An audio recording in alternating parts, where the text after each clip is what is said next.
Okay, isang mapagpalang araw na muli mga bata. So nasa ikalimang linggo na tayo ng ating pag-aaral. So ngayon ay may bagong aralin na tayo. So palalawigin natin ngayon ang tungkol sa pagsulat ng bilang sa simbolo at sa salita. Okay, so yan ang ating pag-aaralan ngayon. So ano nga ba ang ating aralin? So ito ay ang tungkol sa nababasa at nasusulat ang mga bilang sa simbolo at salita or read and writes numbers up to 100 in symbols and in words. So bago natin simulan, aalamin ko muna kung natatandaan nyo pa yung mga katagang ginagamit natin sa um, pagkukumpara ng mga pangkat ng bagay. Okay. So isulat, sapat lang ang mas kaunti, mas marami, magsing dami o magkapareho. Sige nga, kumuha nga kayo ng inyong lapis at papel at sabayan nyo si Teacher Naisel. Okay, nakahanda na ba? Sige nga, bibigyan ko kayo ng 10 minuto para gawin ang nakalagay na gawain.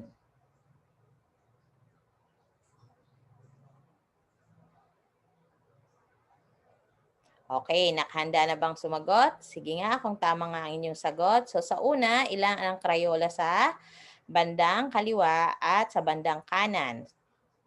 Okay, anong masasabi nyo sa kanila? Okay, sila ay magsing dami o magkapareho.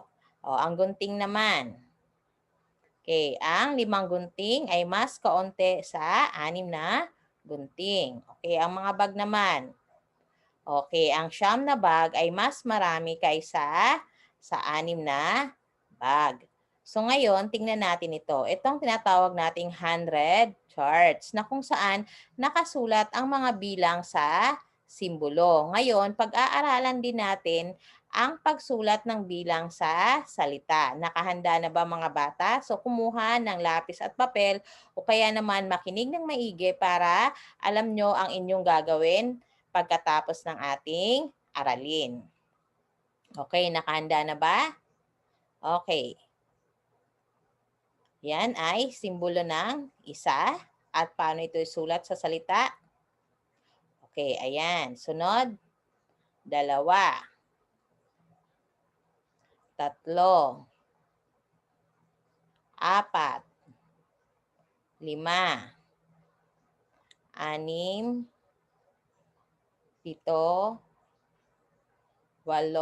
9, 10. Okay? So, yan ang pagsulat ng bilang sa simbolo at sa salita. Okay, pagpatuloy natin.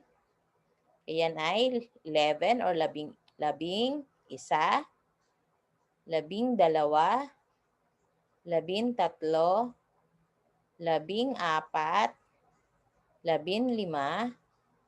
16, 17, 18, 19, and 20. Okay, so tandaan na. Okay, sunod, 21, 22, 23, 24, 25,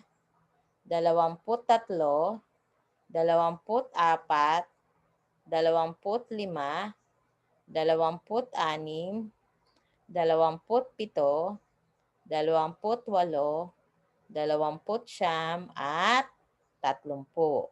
Okay, sunod. Okay, 31, 32, 33, 34, 35, 36, 37, 38, 39,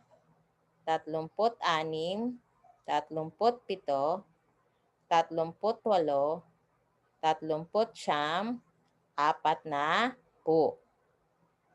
Okay, sunod, 41, 42, 43, 44, 45,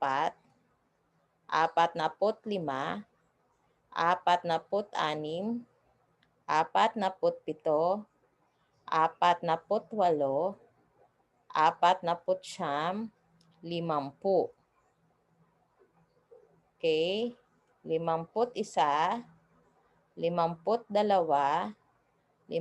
53, 54, 55, 56, 57, 58, 59, 60, 61, 62, 63, 64, 65, 66, 67, 68, 69, 70, 71, 72, 73, 74, 75, 76, 77, 78, 79, 80, 81, 82, 83, 84, 85, 86, 87,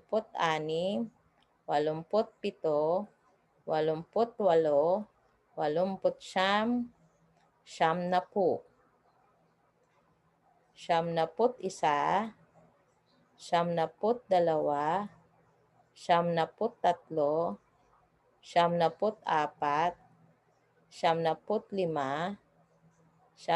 95, 96, 97, 98, 99, 100.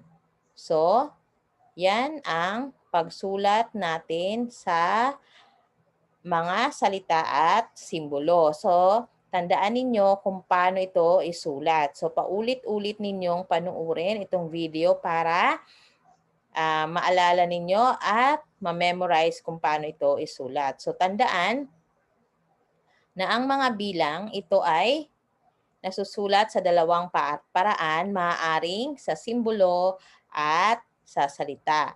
So, dyan sa inyong mga worksheet, meron kayong mga dapat sagutan. So, hindi ko muna kayo bibigyan ng mga sasagutan dito sa ating video.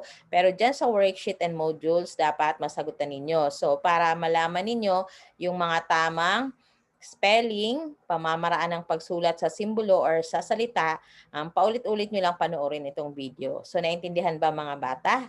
Okay, hanggang sa muli, isang mapagpalang araw sa ating lahat.